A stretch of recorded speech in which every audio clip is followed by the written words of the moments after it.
किसी भी व्यक्ति के प्रति जब प्रबल विद्वेष हो जाता है तो फिर व्यक्ति मर्यादा को, सदाचार को, धर्म को एक किनारे रख देता है और फिर सोचता है कि ये मेरा प्रबल शत्रु है, इसको समाप्त करने के लिए मैं किसी भी सीमा तक जा सकता हूं। तो वो सब कुछ करता है जो मनुष्य के बस में होता है, संभव होता है, सब कुछ करता है। जब देखता है कि मेरे बाहुबल का सहारा अब नहीं है, मैं बाहुबल से कुछ नहीं बिगाड़ सका, रुपया पैसा देकर गुंडे बदमाशों के द्वारा भी कुछ नहीं बिगाड़ सका, तो अब दैवी शक्ति का सहारा लेना चाहिए। तो वो तंत्र मंत्र टटका टोना इसके चक्कर में फिर वो पड़ता है, ऐसे मर जाए मेरा शत्रु। हम क्या कहें, संत विराजे हैं।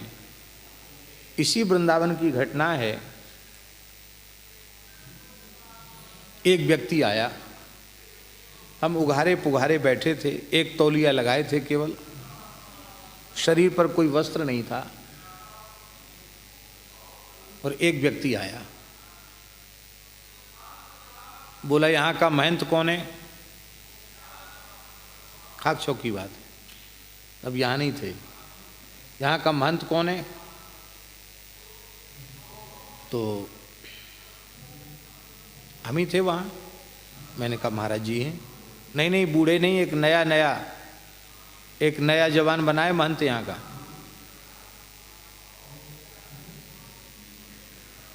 हमसे बोला, हमारी तरफ उसने घूर के देखा, बोला तुम ही तो हो बाबा, तू ही तो है, ब्रजभाषा, बाबा तू ही तो है। मैंने कहा हाँ बोलिए क्या बात है।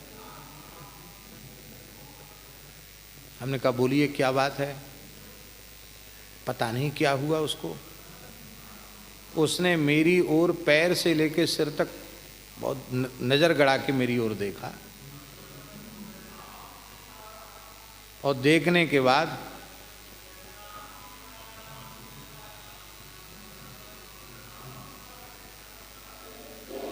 उसने प्रणाम किया, बाबा तेरे चरण छू लूं। हमने कहा वहीं दूर से ही कर लो, दूर से प्रणाम। ला बाबा प्रसाद है। तो मिश्री रखी थी ठाकुर जी कटोरी में, मिश्री दिया, चरणामृत भी दिया, मिश्री भी दिया। तो मैंने उससे पूछा कि आपको जरूरत क्या पड़ गई महंत से? उसने कहा मैं बहुत बुरा आदमी हूं, पैसा लेकर किसी की भी हत्या करना मेरा काम है, और आपको मारने का 60,000 में सौदा तय हुआ है, 30,000 हमको मिल चुके हैं और 30 बाकी हैं। तुम कहो तो जिन्होंने सौदा किया उनको मार दें, 30 दे दो हमको।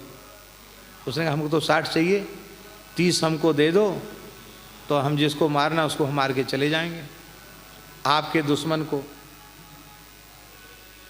क्योंकि जो आपको मरवाना चाहता आपका दुश्मन ही है। मैंने हंसकर कहा कि मेरा दुश्मन इस धरती पर है ही नहीं, मेरा कोई शत्रु ही नहीं है, इसलिए आपको जो राशि बकाया है वो भी आप उनसे ले लीजिए, और आप जिस काम के लिए आए हैं वो काम करके चले जाइए।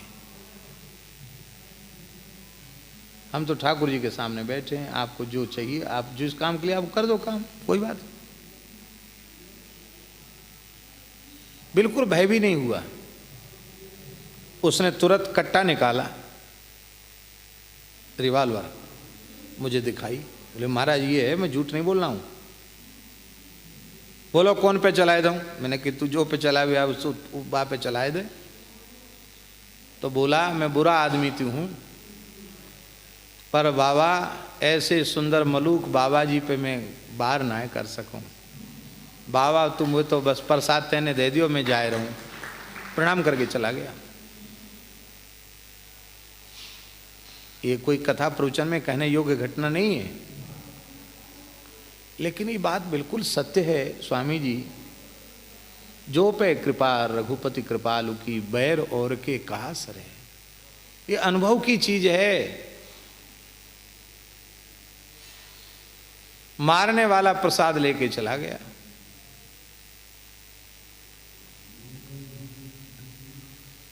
दूसरी घटना इसी मलुक पीठ की। पूज्य गुरुदेव भगवान जिस कोठरी में विराजते थे उसमें श्री भरतदास जी इस समय विराज रहे हैं। उसके बगल में दास की आसन थी। तो उसका नाम हम नहीं लेंगे, आप सब जानते हो, वृंदावन का एक विख्यात बदमाश। उसके नाम से यहाँ सब घबराते थे। अब पुलिस को काउंटर करके मारने का आदेश था, उसको इनकाउंटर करके मारने का। बड़ा विचित्र व्यक्ति था। और यहाँ तो सब महात्मा ही रहते हैं। तो महात्मा तो जानते हो कैसे होते हैं।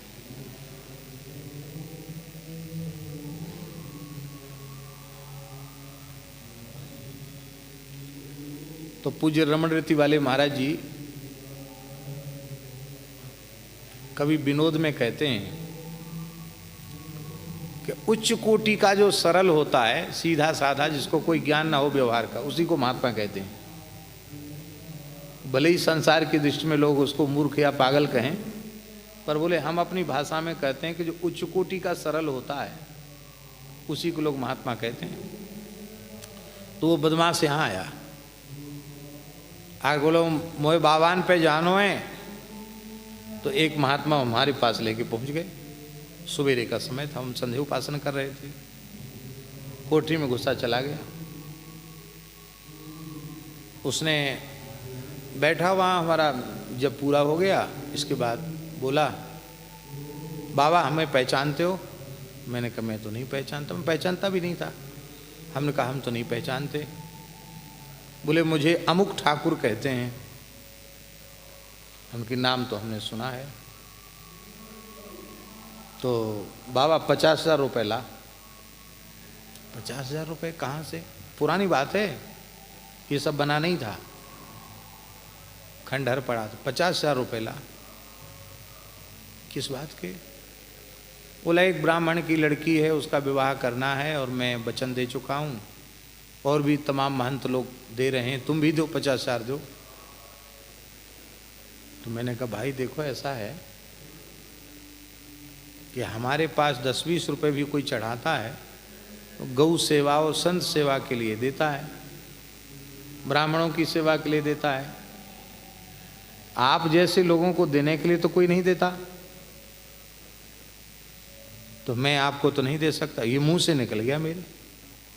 इतना सुनते ही वो तमक गया। तुरंत उसने रिवाल्वर निकाली। बोले ये जाने बाबा या मैं कहा है? हमने हंसते हुए कहा कि हाँ खूब जानता हूँ।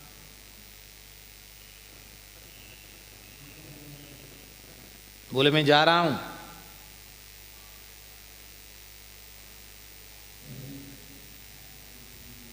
चौबीस घंटे की मोहलत है। कल संध्या तक गिनती के 50 पहुंचा देना, नहीं तो बस समझ लेना देख लेंगे हम तुमको। हमने कहा ठीक, अभी भी देख लिया आपने और कल भी देख लेना, हम भी रहेंगे तुम भी रहोगे, देखते रहना। पर अब मैं दूंगा तो नहीं। वैसे तो मन में आया, वैसे तो कोई दया बस कुछ कहता तो दे ही देते हैं, इसको तो नहीं देंगे। अब वो तो चला गया। अब हल्ला मच गया, अरे वो आया था वो आया था, ऐसे कह के गया। मैंने कहा भाई तुम लोग क्यों ऐसे जैसे तैसे आदमी को ऊपर क्यों ले आते हो? महात्मा बोले हमें क्या पता हो कि कौन आदमी था? वो तो कहा था महाराज के पास जाना, हमले वाला है। चलो, लोगों ने कहा कहीं से व्यवस्था करके पहुंचा दो, और नहीं तो तुरंत पुलिस स्टेशन में जा करके उसके नाम से रिपोर्ट कर दो। जज साहब जैसे व्यक्ति होते तो शायद रिपोर्ट करवा भी देते, लेकिन उस समय ऐसा कुछ था नहीं। तो हमने कहा कि नहीं, हमको कोई रिपोर्ट नहीं करना है, और ना हमें किसी की सुरक्षा चाहिए, ना हमें कोई रिपोर्ट करना है। भगवान के जो विधान है, जैसा होना होगा वैसा हो जाएगा, अपने को कोई परवाह नहीं। लेकिन इतना पक्का है कि हम देंगे कुछ भी नहीं। क्यों? क्योंकि ऐसे व्यक्ति को एक बार देने के बाद आप कहीं से व्यवस्था जुटा करके देंगे, फिर हमेशा देना पड़ेगा, वो हम नहीं कर सकते। कितने घंटे की मोहलत दी थी? 24 घंटे की।